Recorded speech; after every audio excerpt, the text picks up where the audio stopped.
Hello friends जैसा कि आप सभी को पता है हम लोग यहाँ पर नेक्स्ट सीटेट की प्रिपरेशन कर रहे हैं जो कि आपका 7 जुलाई को होने वाला है। इसके लिए हम लोग यहाँ पर सीडीपी पेपर 1 और पेपर 2 दोनों के प्रीवियस ईयर क्वेश्चन पर सॉल्व कर रहे हैं जो कि आपके एग्जाम के लिए इंपॉर्टेंट है। तो चलिए देखते हैं आज के क्वेश्चन। यहाँ पर आपका फर्स्ट क्वेश्चन दे रखा है, बच्चे प्रभावी रूप से सीखते हैं जब वे गतिविधियों एवं कार्यों में सक्रिय रूप से भाग लेते हैं। ये बात बिल्कुल सही है। जब बच्चा जो है किसी भी एक्टिविटी में भाग लेता है, ठीक है, एक्टिव रहता है, तो क्या करता है, चीज़ों को अच्छी तरीके से सीख पाता है। ये बात बिल्कुल सही है आपके यहाँ पर। शिक्षक कक्षा में होने वाली सभी घटनाओं व बच्चों को पूर्ण रूप से नियंत्रित करता है। देखिए, जब एक टीचर बच्चों को नियंत्रित कर रहा है यानी कंट्रोल कर रहा है, तो यहाँ पर क्या होता है, जो बच्चे की क्यूरियोसिटी होती है, जिज्ञासा होती है, वो दब जाती है। ठीक है, तो टीचर को क्या करना चाहिए, बच्चों को स्वतंत्रता देनी चाहिए। ठीक है, सीखने के अवसर प्रदान करने चाहिए, उसको कंट्रोल नहीं करना चाहिए। तो ये ऑप्शन नहीं होगा आपका यहाँ पर। वे पाठ्य पुस्तक में दिए गए तथ्यों को याद करते हैं। देखिए, जो रोड मेमोराइजेशन होता है, ठीक है, ये कभी भी आपका सही नहीं होगा। इसको एनसीएफ भी जो है बढ़ावा नहीं देती है, एनईपी भी बढ़ावा नहीं देती है। रोड मेमोराइजेशन क्या होता है, गलत होता है। इससे बच्चे की थिंकिंग डेवलप नहीं हो पाती है ना। तो जब भी आपको ऑप्शन में रटने की बात की गई हो, याद करने की बात की गई हो, तो वो ऑप्शन आपका नहीं होगा। वे श्यामपट्ट से अध्यापक के द्वारा लिखे गए उत्तरों की नकल करते हैं। नकल करना आपका क्या होता है, निगेटिव वर्ड होता है। इसमें बच्चा क्या होगा, निष्क्रिय रहेगा। ठीक है, तो ये ऑप्शन भी नहीं होगा आपका। यहाँ पर फर्स्ट ऑप्शन करेक्ट आंसर हो जाएगा। नेक्स्ट है, बच्चों को कक्षा में प्रश्न पूछने से रोकना चाहिए। देखिए, हमें बच्चों को कक्षा में प्रश्न पूछने से रोकना नहीं चाहिए। हमें क्या करना चाहिए, उनको प्रश्न पूछने के लिए प्रोत्साहित करना चाहिए। ठीक है, ताकि बच्चा जो है अपनी बातों को एक टीचर के सामने रख पाए। ठीक है, पूछने के लिए प्रेरित करना चाहिए। ये बात बिल्कुल सही है। हमें क्या करना चाहिए, बच्चों को क्वेश्चन करने के लिए प्रेरित करना चाहिए, प्रोत्साहित करना चाहिए। तो सेकंड ऑप्शन आपका यहाँ पर राइट आंसर हो जाएगा। पूछने के लिए हतोत्साहित करना चाहिए। देखिए, बच्चे को प्रश्न पूछने के लिए प्रोत्साहित करना चाहिए, हतोत्साहित नहीं करना चाहिए। तो ऑप्शन नहीं होगा आपका यहाँ पर। हतोत्साहित वर्ड आपका क्या होता है, निगेटिव वर्ड होता है ना। पूछने की अनुमति नहीं देनी चाहिए, तो ये कहना तो आपका बिल्कुल ही गलत हो जाएगा। यहाँ पर आपका सेकंड ऑप्शन जो है राइट आंसर हो जाएगा। नेक्स्ट है, बच्चों की गलतियां शिक्षण अधिगम प्रक्रिया में महत्वहीन है। देखिए, जो बच्चे की गलतियां होती है वो क्या होती है, शिक्षण अधिगम प्रक्रिया में महत्वपूर्ण होती है, महत्वहीन नहीं होती है। तो ये ऑप्शन ये होगा, क्योंकि ये बच्चा किस तरीके से चीज़ों को सोच रहा है उसके बारे में बताती हैं। ठीक है, यहाँ पर दे रखा है, प्रदर्शित करती हैं कि बच्चे कितने लापरवाह है। नहीं, बच्चा गलतियों से ही चीज़ों को सीखता है। ठीक है, तो ये नहीं होगा। बार बार अभ्यास करने के लिए कहकर तुरंत सुधार देनी चाहिए। देखिए, ये कहना भी आपका यहाँ पर गलत हो जाएगा। बार बार ड्रिल प्रैक्टिस कराना, ये क्या होता है आपका, नेगेटिव ऑप्शन होता है। ठीक है, अधिगम प्रक्रिया का एक भाग है तथा उनके विचारों को एक अंतर्दृष्टि देता है। ये बात आपकी बिल्कुल सही है। ठीक है, जो गलतियाँ होती है उससे क्या करता है, बच्चा चीज़ों को सीखता है। बच्चा किस तरीके से चीज़ों को सोच रहा है, ये कहाँ से पता चलता है, हमें बच्चों की गलतियों से ही पता चलता है। तो ये बात आपके यहाँ पर बिल्कुल सही है। और ये लर्निंग का क्या होती है, एक पार्ट होती है, भाग होती है ना। नेक्स्ट है आपका, देखिए यहाँ पर क्या दे रखा है, मूल्यांकन को डैश वस्तुनिष्ठ प्रकार के लिखित कार्यों पर आधारित होना चाहिए। देखिए, जो मूल्यांकन करना चाहिए बच्चे का, ये अलग अलग तरीके से करना चाहिए। क्यों, क्योंकि बच्चे के अंदर क्या इंडिविजुअल डिफरेंसेस है। सिर्फ लिखित कार्यों पर, मौखिक कार्यों पर आधारित नहीं होना चाहिए, हमें अलग अलग तरीके से, ठीक है, अलग अलग जो है तरीके से बच्चे का क्या करना चाहिए, मूल्यांकन करना चाहिए। क्योंकि बच्चे के अंदर इंडिविजुअल डिफरेंसेस है, प्रत्येक बच्चा जो है दूसरे बच्चे से अलग तरीके से चीज़ों को सीखता है। तो जब बच्चा सीखता अलग तरीके से, तो जो हम उसका इवेलुएशन करेंगे, मूल्यांकन करेंगे, वो भी क्या करेंगे, हम अलग अलग तरीके से करेंगे। ठीक है, तो ये गलत हो जाएगा आपका। एक अलग गतिविधि के रूप में लेना चाहिए, नहीं, जो मूल्यांकन करना चाहिए बच्चे का, ये क्या करना चाहिए, शिक्षण अधिगम प्रक्रिया के दौरान ही करना चाहिए। ठीक है, शिक्षण अधिगम प्रक्रिया का एक भाग होना चाहिए। ये बात आपकी बिल्कुल सही है। जो मूल्यांकन है, इसको क्या करना चाहिए, शिक्षण अधिगम प्रक्रिया के दौरान करना चाहिए। ठीक है, जब आप पढ़ा रहे हैं उसी समय आप बच्चे का मूल्यांकन करिए। ठीक है, तो ये बात आपका यहाँ पर बिल्कुल सही है। केवल नंबरों के संदर्भ में करना चाहिए, तो देखिए ये बात आपके यहाँ पर बिल्कुल गलत है। नहीं, हमें नंबरों के संदर्भ में नहीं करना चाहिए, अलग अलग वे में जो है बच्चे का मूल्यांकन करना चाहिए। ठीक है, केवल वर्ड आपका क्या होता है, निगेटिव वर्ड होता है। मैं आपको यहाँ पर निगेटिव टैग वर्ड भी बता रही हूँ ताकि इनसे आपको एग्जाम में हेल्प मिले। ठीक है, तो यहाँ पर आपका कौन सा ऑप्शन सही था, ऑप्शन नंबर थर्ड। नेक्स्ट है, देखिए यहाँ पर क्या दे रखा है, एक शिक्षक बच्चों को प्रभावी रूप से समस्या का समाधान करने में सक्षम बनाने के लिए किस तरह से प्रोत्साहित कर सकता है। बच्चों को समस्या के बारे में सहानुभूति, अनुमान लगाने एवं बहु विकल्पों को देखने के लिए प्रोत्साहित कर देखिए ये बात जो है आपके यहाँ पर बिल्कुल सही। जब बच्चा प्रेडिक्ट करता है, अनुमान लगाता है, तो इसमें क्या होती है, बच्चे की जो क्रिएटिविटी है वो निकल कर सामने आती है। तो ये बात आपकी बिल्कुल सही है। तो फर्स्ट ऑप्शन आपका यहाँ पर राइट आंसर हो जाएगा। पाठ्य पुस्तकों के सभी प्रश्नों के व्यवस्थित तरीके से समाधान लिखकर, तो देखिए इसमें बच्चे की क्रिएटिविटी सामने नहीं आएगी, वो बस चीज़ों को क्या करेगा, एक तरीके से लिख देगा। तो ये ऑप्शन ये होगा आपका यहाँ पर। पाठ्य पुस्तक से एक ही प्रकार के प्रश्नों के उत्तर के अभ्यास के लिए उन्हें पर्याप्त मात्रा में अवसर प्रदान करने। देखिए हमें एक ही प्रकार के प्रश्न के उत्तर के अवसर नहीं प्रदान करने, विभिन्न प्रकार की, क्योंकि बच्चे के अंदर क्या है, इंडिविजुअल डिफरेंसेस है, व्यक्तिगत विभिन्नता है, और हमें क्या करनी है, बच्चे में क्रिटिकल थिंकिंग का विकास करना है, समालोचनात्मक चिंतन का विकास करना है, जिससे कि बच्चा कई दिशाओं में सोच पाए। ठीक है, एक ही क्वेश्चन के जो है वो मल्टीपल आंसर बता पाए। ठीक है, हमें किसी एक आंसर पे फोकस नहीं करना है, तो इससे बच्चे की जो थिंकिंग है वो डेवलप नहीं हो पाती है। हमें ऐसे जो है उसके अंदर चीज़ें डेवलप करनी है ताकि बच्चा एक ही क्वेश्चन के कई आंसर बताए। ठीक है, तो एक ही प्रकार के प्रश्नों के उत्तर, ये कहना आपका गलत हो गया, हमें विभिन्न प्रकार के प्रश्नों के उत्तर उसके सामने देने चाहिए। ठीक है, पाठ्य पुस्तक में दी गई सूचनाओं का कंठस्थीकरण फिर से याद करने की बात आ गई। देखिए एनईपी आपकी हो गई, एनसीएफ आपकी हो गई, ये लोग कभी भी रोट नरेशन को बढ़ावा देने की बात नहीं करते हैं। ठीक है, बच्चा जब भी चीज़ों को रटता है तो उसमें उसकी थिंकिंग डेवलप नहीं हो पाती है। तो इसलिए ये ऑप्शन और ये ऑप्शन और ये ऑप्शन तीनों ही बातें आपकी गलत है। यहाँ पर फर्स्ट ऑप्शन आपका सबसे अप्रोप्रिएट है, सही है। नेक्स्ट है, देखिए यहाँ पर क्या दे रखा है, निम्नलिखित में से कौन सी विशेषता प्रतिभावान शिक्षार्थी की है, प्रतिभाशाली विद्यार्थी की। ठीक है, कौन सी विशेषता है यहाँ पर, यदि कक्षा की गतिविधियाँ अधिक चुनौतीपूर्ण नहीं होती तो वह कम प्रेरित अनुभव करता है और ऊब जाता है। ये बात आपकी बिल्कुल सही है। जो गिफ्टेड चाइल्ड है, ठीक है, अगर जो है उसको जो कक्षा की गतिविधियां कराई जा रही हैं, जो एक्टिविटी कराई जा रही हैं, वो सामान्य बच्चों की तरह ही कराई जाए। ठीक है, मान लीजिए क्लासरूम है, इसमें एक गिफ्टेड चाइल्ड है और जो है सामान्य बच्चे भी हैं, हो सकता है कि और भी बच्चे हों। ठीक है, दृष्टिबाधित बच्चा भी है, क्योंकि इंक्लूसिव एजुकेशन सभी प्रकार के बच्चों को इंक्लूड करने की बात कर सकती है। ठीक है, तो मान लीजिए इसमें एक गिफ्टेड चाइल्ड भी है, प्रतिभाशाली बच्चा है। ठीक है, तो अगर इसको सामान्य बच्चों की तरह ही चीज़ें प्रोवाइड की जाएंगी तो ये बच्चा क्या करेगा, उबन महसूस करेगा क्लासरूम में। क्यों? क्योंकि ये गिफ्टेड चाइल्ड है, इसके अंदर क्या है, हायर ऑर्डर थिंकिंग स्किल है, ये सामान्य बच्चों से पहले ही चीज़ों को सीख जाएगा।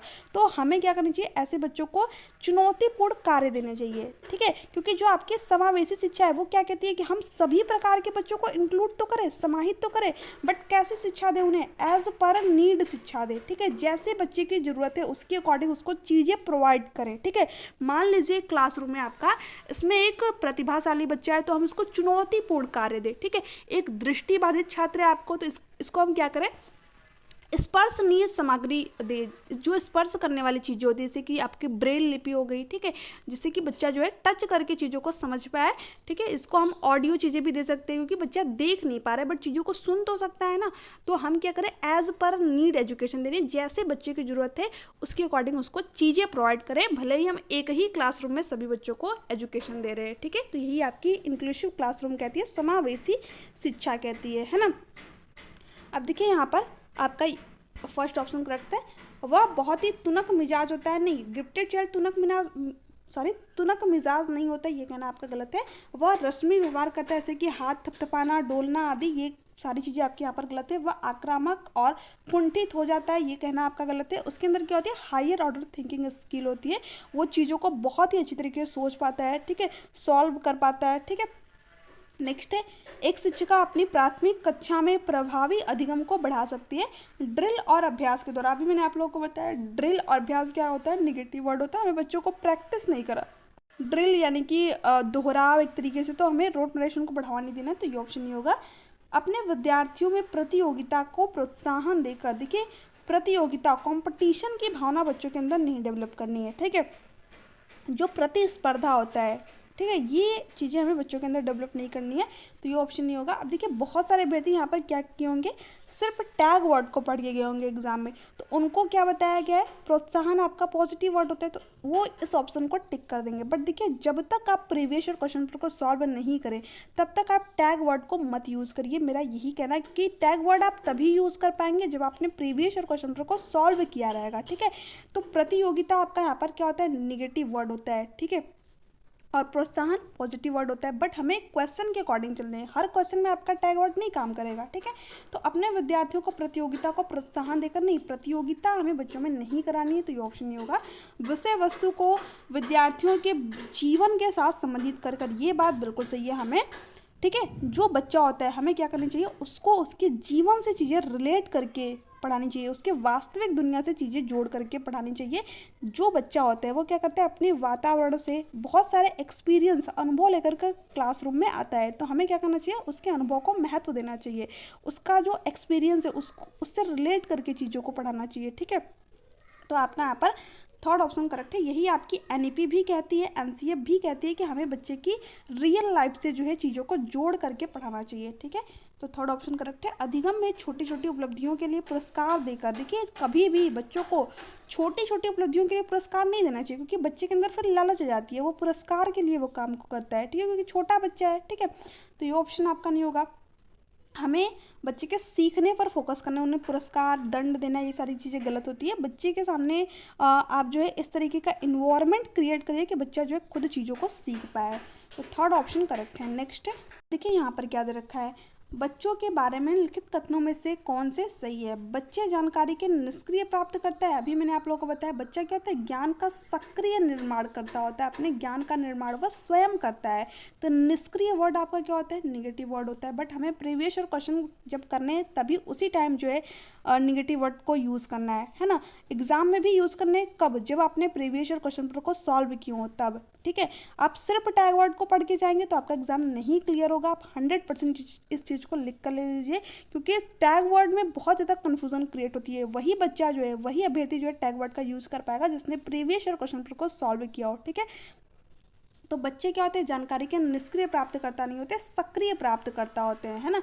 तो ए ऑप्शन तो आपका यहाँ पर कभी भी नहीं होगा। तो ए ऑप्शन यहाँ पर भी है, यहाँ पर भी है और यहाँ पर भी है। सिंपल सा पता चल गया, फर्स्ट ऑप्शन आपका राइट है। हमें अपने एग्जाम में इसी जो है टेक्निक का यूज़ करना है, क्योंकि हमारे एग्जाम में ज़्यादा टाइम नहीं रहता है, ठीक है। तो हम एक ऑप्शन देके इसमें है, इसमें ये तीनों ऑप्शन आपके कट गए। कुछ क्वेश्चन में आपको ऐसी चीज़ें मिल जाती है, सभी क्वेश्चनों में नहीं, ठीक है। तो हमें सिंपल सा पता चल गया, फर्स्ट ऑप्शन करेक्ट है। इसको हम ऑप्शन फिलअप करेंगे और आगे बढ़ जाएंगे, ठीक है। अब इसको यहाँ पर थोड़ा सा समझ लेते हैं। बच्चे समस्या समाधान करता है, बिल्कुल सही बात है। बच्चे वैज्ञानिक शोध करता है, यही बात आपके जीन प्याजे कहते हैं। बच्चा क्या होता है, लिटिल साइंटिस्ट होता है, अपने ज्ञान का निर्माण स्वयं करता है, ठीक है। बच्चे पर्यावरण के सक्रिय अन्वेषक, अन्वेषक का मतलब क्या होता है, खोज करता होता है। बच्चा अपने पर्यावरण से चीज़ों को स्वयं खोजता है, ये बात भी सही है। तो बी सी डी क्या है आपकी, तीनों सही हैं। तो ए ऑप्शन आपका करेक्ट आंसर हो जाएगा। नेक्स्ट है, अब देखिए यहाँ पर क्या दे रखा है, विद्यार्थियों में संप्रत्यात्मक विकास को प्रोत्साहन देने के लिए निम्नलिखित में से कौन सी विधि सबसे प्रभावी है। यदि करने के लिए कहकर विद्यार्थियों के गलत विचारों को सही विचारों में बदलना, ये तो देखिए कहना आपका बिल्कुल गलत हो जाएगा, ठीक है। विद्यार्थियों को बहुत से उदाहरण देना, उन्हें तर्क शक्ति का उपयोग करने के लिए प्रोत्साहित करना, बात तो आपकी बिल्कुल सही लग रही है, ठीक है। बट हम दो ऑप्शन भी चेक कर लेते हैं, ये दोनों। जब विद्यार्थियों में वांछित संप्रत्यात्मक परिवर्तन न हो जाए तब तक दंड का उपयोग करना, दंड नहीं देना है बच्चों को, फिर बच्चा जो है दंड की डर की वजह से चीज़ों को करेगा, ठीक है। हमें बच्चों में भय, ये सारी चीज़ें नहीं जो है डेवलप करनी है। बच्चा क्या करे, खुद चीज़ों को सीखे, एक्टिव रहे क्लासरूम में, क्वेश्चन को पूछ पाए, उसके अंदर किसी तरीके का भय ना हो, ठीक है। तो ये ऑप्शन नहीं होगा आपका यहाँ पर। पुराने प्रत्ययों से किसी संदर्भ में के बिना नए प्रत्ययों को अपने आप समझ जाना चाहिए, ये कहना तो आपका बिल्कुल गलत हो जाएगा। हमें क्या करना है, बच्चे के प्रीवियस नॉलेज, यानी जो पहले से वो चीज़ों को जानता है उससे जोड़ करके रिलेट करके चीज़ें पढ़ानी है।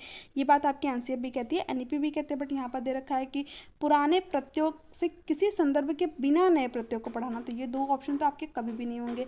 अब देखिए जो थर्ड आपका दे रखा था ये क्या था, सही था। क्यों, क्योंकि देखिए इसको क्या दे रखा है, विद्यार्थियों को बहुत से उदाहरण देना और उन्हें तर्क शक्ति का उपयोग करने के लिए प्रोत्साहित करना। हमें क्या करना है, उनकी लॉजिकल थिंकिंग को डेवलप करनी है, ठीक है। तर्क शक्ति, बच्चा क्या करे, लॉजिक करे, तर्क करे चीज़ों को, ठीक है। तो यहाँ पर थर्ड सेकंड ऑप्शन आपका करेक्ट आंसर हो जाएगा। नेक्स्ट है, देखिए क्या दे रखा है, प्रारंभिक विद्यालय कि बच्चे उस वातावरण में सबसे प्रभावी ढंग से सीखेंगे जहां शिक्षक एकाधिकारवादी और स्पष्ट आदेश देता है कि क्या किया जाना चाहिए। नहीं, शिक्षक एकाधिकार यानी सिर्फ शिक्षक का अधिकार नहीं होना चाहिए। जो चाइल्ड सेंटर्ड एजुकेशन है वो क्या कहती है, हमें बच्चों को केंद्र में रख करके एजुकेशन प्रोवाइड करनी है। इसमें टीचर और जो स्टूडेंट है दोनों ही क्या होने चाहिए, एक्टिव होने चाहिए, सक्रिय होने चाहिए, है ना। तो सिर्फ शिक्षक का अधिकार ये गलत हो जाएगा आपका। जहां मूल रूप से पढ़ने लिखने और गणित की संज्ञानात्मक कुशलताओं पर ही ध्यान का केंद्र और बल दिया जाता है। ठीक है, हो सकता है आपका, बट जहाँ तक मुझे लग रहा है ये ऑप्शन नहीं होगा आपका। देखिए क्या दे रखा है, जहाँ शिक्षक सारे अधिगमों में आगे होता है और विद्यार्थियों से निष्क्रिय रहने की अपेक्षा करता है। देखिए विद्यार्थी निष्क्रिय नहीं होना चाहिए, तो ये ऑप्शन नहीं होगा आपका यहाँ पर। ठीक है, जहाँ उनकी संवेगात्मक आवश्यकताओं की पूर्ति होती है और वे अनुभव करते हैं कि वे महत्वपूर्ण है। ये बात आपकी बिल्कुल सही है, ये ऑप्शन आपका यहाँ पर राइट आंसर हो जाएगा। जहाँ बच्चा इमोशनली रूप से क्या करे, ने आपको इम्पोर्टेंट सब्जेक्ट, जब एक टीचर बच्चे से इमोशनली रूप से कनेक्ट होता है, संवेगात्मक रूप से कनेक्ट होता है, तो बच्चा क्या करता है, अपनी जो भी चीज़ें होती हैं वो टीचर्स के सामने रखता है। ठीक है, जो उसकी प्रॉब्लम होती है वो टीचर के सामने शेयर करता है ना। तो ऐसे में एक टीचर को कहीं ना कहीं बच्चे के थॉट के बारे में, विचार के बारे में पता चलता है ना। तो बच्चे को क्या करना चाहिए, उनकी संवेगात्मक आवश्यकताओं की पूर्ति होनी चाहिए और वे अनुभव करने चाहिए कि वो क्या है, क्लासरूम में उन इंपॉर्टेंट समझे जा रहे हैं, उनसे एक्टिविटी कराई जा रही है। तो फोर्थ ऑप्शन आपका करेक्ट है। अब देखिए यहाँ पर दिया था जहाँ मूल रूप से पढ़ने लिखने और गणित की संज्ञानात्मक कुशलताओं पर ही ध्यान केंद्रित करना। नहीं, हमें बच्चों का होलिस्टिक डेवलपमेंट करना है, सर्वांगीण विकास करना है। ठीक है, तो ये ऑप्शन भी आपका नहीं होगा, यहाँ पर फोर्थ ऑप्शन आपका करेक्ट हो जाएगा। नेक्स्ट है, देखिए यहाँ पर क्या पूछा है, एक बच्चा खिड़की के सामने एक कौवे को उड़ता हुआ देखता है और कहता है एक पक्षी। इससे बच्चे के विचार के बारे में क्या पता चलता है। फर्स्ट ऑप्शन क्या दे रखा है आपको, बच्चे की स्मृतियाँ पहले से भंडारित होती है। ये बात बिल्कुल सही है, जो बच्चे की स्मृतियाँ होती है वो क्या होती है, पहले से ही भंडारित होती है। हमारे माइंड में क्या होता है, स्कीमा होता है जिसमें कि हम चीज़ों को क्या करते हैं, स्टोर करके रखते हैं। ठीक है, यही बात आपकी जीन प्याजे का, जैसे कि आपने मान लीजिए कोई चीज़ जो है एक साल, किसी व्यक्ति को एक साल पहले देगा, फिर अचानक से वही व्यक्ति आपके सामने आ जाता है, तो आप क्या करते हो, उसको तुरंत आप जो है याद कर पाते हैं एक तरीके से कि अरे हाँ ये इनको तो मैंने देखा था कहीं ना कहीं। ठीक है, तो ये क्या होती है, जो हमारी स्मृतियाँ होती हैं वो क्या होती है, पहले से भंडारित होती है, स्टोर होती है एक तरीके से, है ना। तो ये बात बिल्कुल सही है। बच्चे में पक्षी का प्रत्यय विकसित हो चुका है। हाँ, पक्षी का जो प्रत्यय विकसित हो गया, तभी तो बच्चा बता रहा है कि ये एक पक्षी है। ठीक है, जब उसको पता ही नहीं होता कि ये क्या है तो उसके बारे में वो बताता है नहीं, ये बच्चा क्या बता रहा है कि यह एक पक्षी है। वो कौवा को देख रहा है तो बता रहा है कि एक बर्ड है, पक्षी है। तो यहाँ पर बच्चे के माइंड में जो पक्षी का प्रत्यय वो क्या हो चुका है, विकसित हो चुका है। ये भी बात सही है। बच्चे ने अपने अनुभव बताने के लिए भाषा के कुछ उपकरणों का विकास कर लिया। ये भी बात सही है, बच्चा बोल रहा है यानी भाषा का क्या कर रहा है, यूज़ कर रहा है। ठीक है, कुछ उपकरण, कुछ टूल का जो है वो यहाँ पर यूज़ कर रहा है। ठीक है, तो तीनों की बातें क्या है आपकी सही है यहाँ पर, B, A, B, C। ठीक है, तो सेकंड ऑप्शन में आपका दे रखा है, तो सेकंड ऑप्शन आपका यहाँ पर राइट आंसर हो जाएगा। नेक्स्ट है, अब देखिए ये क्वेश्चन क्या दे रखा है, कोई शिक्षिका अपने विद्यार्थियों को ऐसा क्या कहे कि उन्हें भीतरी प्रेरणा के साथ कार्य करने के लिए प्रोत्साहित कर सके। देखिए भीतरी प्रेरणा का मतलब क्या हो गया आपका, बच्चा इंटरनल रूप से मोटिवेटेड हो, यानी आंतरिक अभिप्रेरणा उसके अंदर हो। आंतरिक अभिप्रेरणा आपका क्या होता है, जिसमें कि बच्चा अपनी जिज्ञासा के लिए किसी कार्य को करता है, अपनी रुचि के लिए किसी कार्य को करता है ना। और एक्सटर्नल आपका क्या होता है, इसमें कि बच्चा पुरस्कार जीतने के लिए किसी कार्य को करता है, साथियों को प्रभावित करने के लिए किसी कार्य को करता है, या फिर जो है कंपटीशन जीतने के लिए किसी कार्य को करता है। तो बच्चा वहाँ पर क्या होता है, कारण उसका बाहर होता है, बच्चा बाहरी रूप से भी प्रेरित होता है। अब टीचर को यहाँ पर क्या करना है, बच्चों को इंटरनल रूप से भी प्रेरित करना है। तो ऐसे में टीचर को क्या करना चाहिए, तुम उसके जैसे क्यों नहीं हो सकते, देखो उसने इसे एकदम ठीक कर दिया है। देखिए टीचर यहाँ पर क्या करेगी, उससे दूसरों से कंपेयर नहीं करेगी, है ना। तो यहाँ पर तो ये निगेटिव आपका दे रखा है, क्योंकि यहाँ पर टीचर कहीं ना कहीं उसको दूसरे बच्चे से कंपेयर कर रही है। तो ये आपका क्या हो जाएगा, एक्सटर्नल मोटिवेशन हो जाएगा, तुम उसके जैसे बनो, तुम उसके जैसे क्यों नहीं कर पा रहे हो। ठीक है, तो कंपटीशन नहीं करनी है बच्चों में, काम जल्दी पूरा करो, तुम्हें एक टॉफ़ी मिलेगी। फिर से बाह्य अभिप्रेरणा ये आपका होगा, टॉफ़ी मिलेगी इसलिए काम को करेगा बच्चा, यानी कारण क्या है, कहीं बाहर है ना। तो ये आपका क्या होगा, एक्सटर्नल मोटिवेशन होगा। तो ये आपका ऑप्शन नहीं होगा आपका, हमें क्योंकि हमें बच्चे के अंदर इंटरनल मोटिवेशन को डेवलप करना है। इसे करने की कोशिश करो, तुम सीख जाओगे। मैं सीखना विद्यार्थी की आंतरिक प्रेरणा है, जबकि किसी से पहले कार्य समाप्त कर प्रेरित करने में कार्य करने वाला व्यक्ति बाह्य अभिप्रेरणा के रूप में कार्य कर रहा है। ये बात बिल्कुल सही है। देखिए ये चीज़ आपके यहाँ पर दे रखी है कि जो जब हम बच्चे को कहते हैं कि तुम इस कार्य को करो, तुम सीख सकते हो, तो यहाँ पर क्या होता है, आपका इंटरनल मोटिवेशन होता है, बच्चा आंतरिक रूप से भी प्रेरित होता है। बस हम किसी बाहरी कारण की वजह से जब उसको कहते हैं सीखने के लिए, तो वो आपका क्या होता है, एक्सटर्नल मोटिवेशन। तो थर्ड ऑप्शन आपका यहाँ पर करेक्ट है, वही चीज़ आपका यहाँ पर दे रखा है। फोर्थ ऑप्शन इसमें सॉरी कट गया लग रहा है, तो इसमें मैं फोर्थ ऑप्शन की ज़रूरत भी नहीं है, हमारा थर्ड ऑप्शन आपका राइट है। नेक्स्ट देखिए सेम क्वेश्चन दिया, आई होप कि इस क्वेश्चन का आंसर आप लोग यहाँ पर बता पाएंगे। कोई शिक्षिका अपने विद्यार्थियों को अध्ययन करने हेतु आंतरिक रूप से उत्प्रेरित करने के लिए कैसे प्रोत्साहित कर सकती है? प्रतियोगात्मक परीक्षण से, ये तो आपका एक्सटर्नल हो जाएगा, बाहरी कारक हो जाएगा, तो ये ऑप्शन नहीं होगा आपका यहाँ पर। व्यक्तिगत लक्षण निर्धारित करने और उनमें निपुणता पाने में उन्हें मदद देकर, ये बात बिल्कुल सही है। इससे बच्चा क्या होगा, इंटरनली रूप से अभिप्रेरित होगा। साफ दिखाई पड़ने वाला इनाम देकर, जैसे कि टॉफी, फिर से आपका एक्सटर्नल बाह्य अभिप्रेरणा होगा, ठीक है, तो ये नहीं होगा। उनमें चिंता और डर पैदा करके, ये भी क्या होगा, आपका एक्सटर्नल मोटिवेशन होगा। बच्चा जो है कारण जो है बाहर ढूंढेगा, है ना, तो ये और ये इसमें क्या होगा, आपका एक्सटर्नल मोटिवेशन होगा, बाह्य अभिप्रेरणा होगा, हमें इंटरनल अभिप्रेरणा, आंतरिक जो है अभिप्रेरणा चाहिए, तो यहाँ पर सेकंड ऑप्शन करेक्ट है।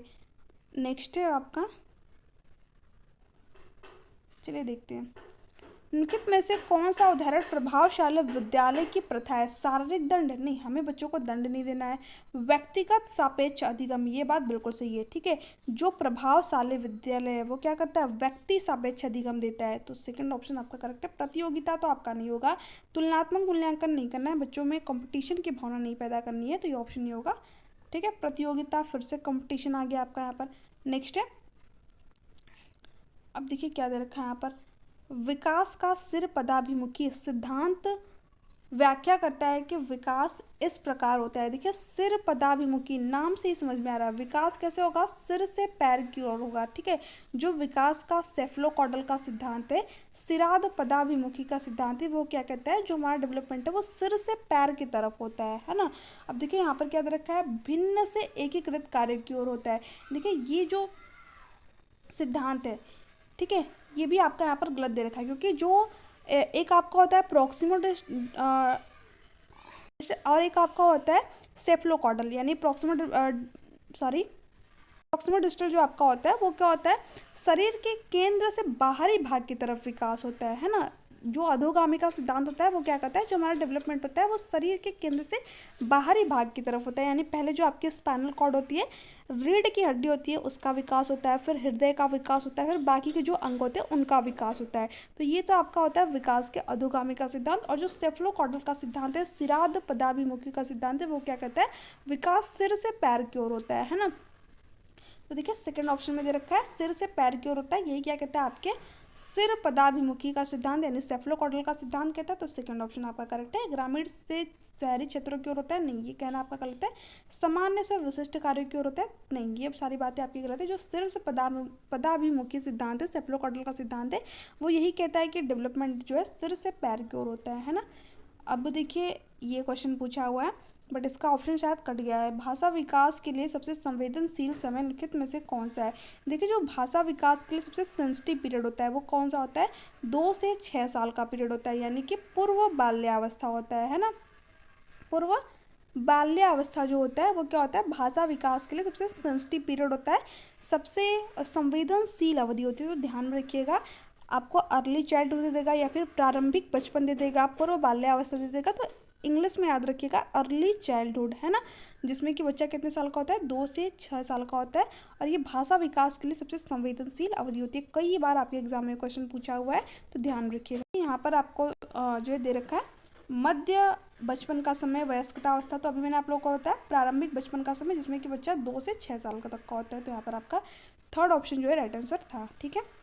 अब ये क्वेश्चन है आपका यहाँ पर, निम्नलिखित में से कौन से समाजीकरण के गौड़ वाहक है? देखिए गौड़ वाहक का मतलब क्या हो गया, द्वितीय कारक कौन सा है आपका, है ना, विद्यालय और पास पड़ोस। देखिए द्वितीय कारक क्या होता है, इसमें कि बच्चा अपने परिवार के बाद जहाँ से उसका समाजीकरण की प्रक्रिया स्टार्ट होती है, क्योंकि परिवार क्या होता है, समाजीकरण का प्राथमिक कारक होता है, ठीक है, मुख्य एजेंसी होता है, वहीं से बच्चे की समाजीकरण की प्रक्रिया स्टार्ट होती है, क्योंकि बच्चा परिवार में ही जन्म लेता है, अपने जो माता पिता होते हैं, जो भाई बहन होते हैं, जो परिवार के सदस्य होते हैं, उनसे बातचीत करता है, इंटरेक्ट करता है, वहाँ से उसके समाजीकरण की प्रक्रिया स्टार्ट होती है। उसके बाद बच्चा क्या करता है, मीडिया से इंटरेक्ट करता है, या फिर जो है विद्यालय से इंटरेक्ट करता है, समाज से इंटरेक्ट करता है। तो ये सारे क्या होते हैं, गौड़ वाहक होते हैं, द्वितीय कारक होते हैं। हिंदी में नाम अलग अलग मिलता है, यहाँ पर द्वितीय कारक भी लिख सकता था, बट जो है सीटेट वाले कुछ भी वर्ड दे देते हैं, तो यहाँ पर आप ध्यान रखिएगा, सेकेंडरी सोशलाइजेशन इंग्लिश में आपको सेम वर्ड मिलेगा, ठीक है।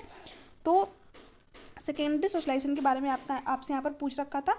तो यहाँ पर देखिए, विद्यालय तो आपका होगा, पर पास पड़ोस क्या होगा, एक तरीके से कहीं ना कहीं तो क्या होगा, द्वितीय कारक होगा, क्योंकि देखिए इसमें भी दे रखा है परिवार, तो परिवार क्या होगा, आपका प्राथमिक कारक होगा सोशलाइजेशन का। इसमें भी परिवार है, तो ये भी क्या होगा, प्राथमिक कारक होगा। विद्यालय और निकटतम परिवार के सदस्य, तो ये भी प्राथमिक कारक होंगे, क्योंकि परिवार के सदस्य या फिर परिवार, बात तो एक ही हो गई, ये बस फंसाने के लिए दिया आपको क्वेश्चन में। तो यहाँ पर क्या होगा, फर्स्ट ऑप्शन करेक्ट आंसर हो जाएगा। विद्यालय और पास पड़ोस क्या होगा, समाजीकरण के गौड़ वाहक होंगे, द्वितीय कारक होंगे। ये देखिए ऑप्शन के ऊपर डिपेंड करता है, कभी कभी पास पड़ोस को जो है प्राथमिक कारक के अंदर भी काउंट कर लेता है, ठीक है। तो आपको एक चीज़ बस ध्यान रखनी है कि परिवार, ठीक है, जब भी परिवार की बात हो तो वो आपका हमेशा ही प्राथमिक कारक में आएगा, और स्कूल की बात हो तो वो आपका हमेशा ही द्वितीय सेकेंडरी सोशलाइजेशन के अंदर आएगा, ठीक है।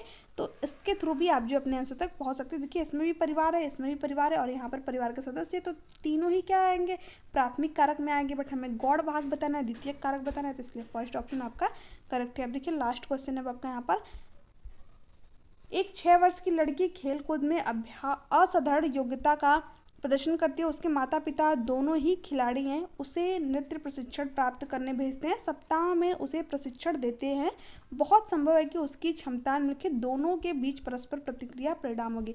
देखिए अब बच्ची जो है उसको एक अच्छा इन्वायरमेंट भी मिल गया, उसको जो उसके जो माता पिता है उसको क्या कर रहे हैं, प्रशिक्षण के लिए भेज रहे हैं, साथ ही साथ जो उसकी हेरिडिटी थी, आनुवंशिकता थी, वो भी अच्छी मिल गई। क्यों, क्योंकि उसके जो माता पिता थे वो दोनों ही क्या थे, खिलाड़ी थे, है ना। तो उसको हेरिडिटी भी अच्छी मिली, साथ ही साथ इन्वायरमेंट भी अच्छा मिल गया। तो बच्ची किसका परिणाम होगी, आनुवंशिकता और पर्यावरण की, ठीक है। यहाँ पर फोर्थ ऑप्शन आपका राइट आंसर हो जाएगा। स्वास्थ्य प्रशिक्षण आपका नहीं होगा, वृद्धि विकास नहीं होगा, ठीक है। उसको हेरिडिटी भी अच्छी मिली, साथ ही साथ इन्वायरमेंट भी अच्छा मिल गया। तो ऐसे बच्चे क्या करते हैं, बहुत ही बेहतर प्रदर्शन कर सकते हैं, है ना। तो यहाँ पर फोर्थ ऑप्शन राइट आंसर हो जाएगा। तो फ्रेंड्स ये थे आपके कुछ क्वेश्चन कैसे लगे नीचे कमेंट सेक्शन में कमेंट करके जरूर बताइएगा।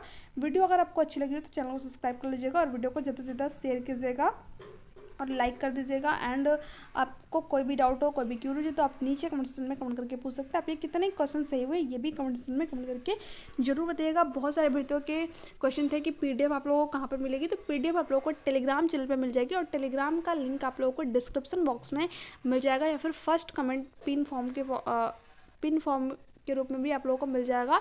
तो आई होप कि आप लोगों को आज का सेशन पसंद आया होगा। वीडियो अच्छी लगी तो प्लीज़ चैनल को सब्सक्राइब कर लीजिएगा, और वीडियो को ज़्यादा से ज़्यादा शेयर कीजिएगा। चलिए मिलते हैं आपसे नेक्स्ट वीडियो में, तब तक के लिए bye bye, take care, thanks for watching.